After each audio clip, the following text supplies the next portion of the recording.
Hello friends and welcome to chess lecture of Santosh memorial chess academy.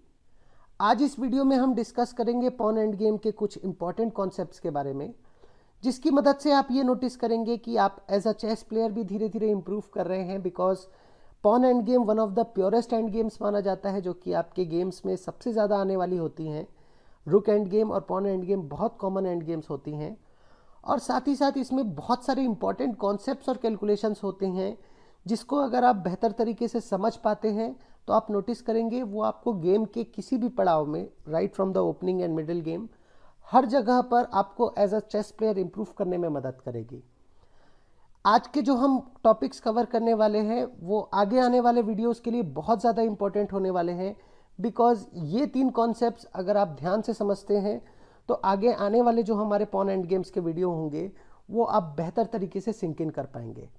आइए समझते हैं एक एक करके कि वो तीन कॉन्सेप्ट्स कौन कौन से हैं। सबसे पहली और बहुत इंपॉर्टेंट बात, पॉन एंड गेम में जो सबसे इंपॉर्टेंट रोल प्ले करता है वो है राजा। मतलब किंग की जो एक्टिविटी होगी, अगर आप जितना बेहतर से बेहतर एक्टिवेट कर सकेंगे अपने किंग को और एक्टिव रख सकेंगे, उतने आपके चांसेस बढ़ जाएंगे उस गेम को जीतने के। हमेशा इंश्योर करिए कि आपका राजा अपोनेंट के राजा के ऊपर में चढ़ा हुआ होना चाहिए। और कुछ इसी वजह से यहाँ पर तीन इंपॉर्टेंट कॉन्सेप्ट्स यूज़ किए जाते हैं, जिसका नाम है ऑपोजिशन, शोल्डरिंग और आउटफ्लैंकिंग। इसके बारे में बहुत सारे डिटेल्स जब हम उन स्पेसिफिक टॉपिक्स को कवर करेंगे तब डिस्कस करेंगे। फिलहाल बस आप जानिए कि एक अपोजिशन क्या होता है। अपोजिशन एक ऐसी स्थिति होती है दो राजाओं के आमने सामने होने की, जैसे कि आप यहाँ पर देख सकते हैं दोनों ही ऑब्वियसली राजा आगे नहीं एंटर कर सकते। कुछ इसी वजह से यहाँ पर जिसकी चाल होगी उसको वहाँ से हटना पड़ेगा। Let's say he played king C6। अब यहाँ पर देखिए अपोनेंट ने इस स्क्वायर को छोड़ दिया है। कुछ यही कॉन्सेप्ट है अपोजिशन का। मतलब अगर ऐसी स्थिति पर ब्लैक की चाल है देन दैट मीन्स कि यहाँ पर अपोजिशन वाइट को मिला है। आउटफ्लैंकिंग और शोल्डरिंग हम आगे आने वाले डेडिकेटेड वीडियोस में उसे कवर करेंगे, नहीं तो अदरवाइज आप कंफ्यूज हो सकते हैं। इस अपोजिशन के कॉन्सेप्ट को बेहतर तरीके से समझने के लिए मैंने एक डेडिकेटेड वीडियो बनाया था अपोजिशन के लिए, जो कि आप राइट टॉप में आई बटन पर प्रेस करके देख सकते हैं। बट फिलहाल आई वुड रिकमेंड, अगर आप इतनी भी जानकारी रखते हैं तो भी आगे आने वाले वीडियोस में आप कवर कर सकते हैं। हमारा जो दूसरा इंपॉर्टेंट कॉन्सेप्ट है वो है कि आप कितना एफिशिएंटली पॉन के मूव्स की काउंटिंग कर सकते हैं। एंड गेम में पॉन मूव्स की काउंटिंग बहुत इंपॉर्टेंट कॉन्सेप्ट रखती है। बिकॉज देखिए, ऐसी स्थिति पर मेरा राजा तो उस पॉन को सपोर्ट करने नहीं आ सकता, तो यहाँ पर मैं कैलकुलेट करूँगा, मेरी रेस लगी है अपोनेंट के राजा के साथ, और मैं कैलकुलेट करूँगा कि वेदर मेरा पॉन सक्सेसफुली क्वीन बन सकता है या नहीं। ऐसे केसेस पर मैं बॉक्स रूल का यूज़ करूँगा, जो कि आगे आने वाले वीडियोज़ में हम ज़रूर देखने वाले हैं। वहीं पर इन केस अगर आपके पास दो पॉन है और अपने राजा के मदद के बिना अगर आप उसे इंश्योर करना चाहते हैं कि वेदर ये पॉन वजीर बनने वाला है या नहीं, तो ऐसी स्थिति पर आप फ्लोटिंग बॉक्स रूल का भी यूज़ करते हैं, जो कि ऑब्वियसली हम आगे आने वाले वीडियोस में कवर करेंगे।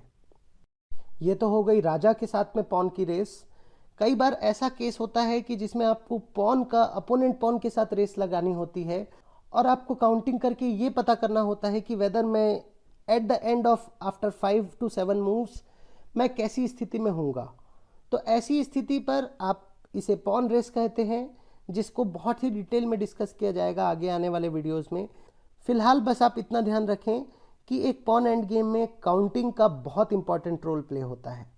हमारा जो थर्ड और फाइनल इंपॉर्टेंट पॉइंट है जिसे आपको ध्यान में रखना है वो है पॉन ब्रेक थ्रू।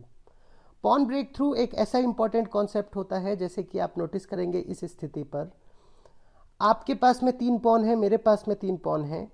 ऐसी स्थिति पर मैं एक अगर पॉन को निकालने में कामयाब हो जाऊं तो इसे ही कहेंगे हम पॉन ब्रेक थ्रू। तो ऐसी स्थिति में मैंने लेट से आई प्लेड B5। अब अगर वो C क्रॉस B5 मारता है तो आई कैन प्ले A5। अब देखिए, उसे फोर्स B क्रॉस A5 मारना होगा, और जैसे ही B क्रॉस A5 मारा मैं चलूँगा C5, और देखिए ये पॉन मैंने ब्रेक थ्रू निकाल लिया। कुछ ऐसे इंपॉर्टेंट कॉन्सेप्ट्स आपको बहुत सारे एंड गेम्स में देखने मिलेंगे। कुछ यही माइंडसेट आपको लेकर चलना है कि जब ज़रूरत पड़े हम पॉन एंड गेम में ब्रेक थ्रू निकालेंगे और गेम को सिंपली विन करेंगे। आई थिंक आपको ये तीनों ही इंपॉर्टेंट कॉन्सेप्ट्स बहुत अच्छी तरीके से समझ में आए हैं।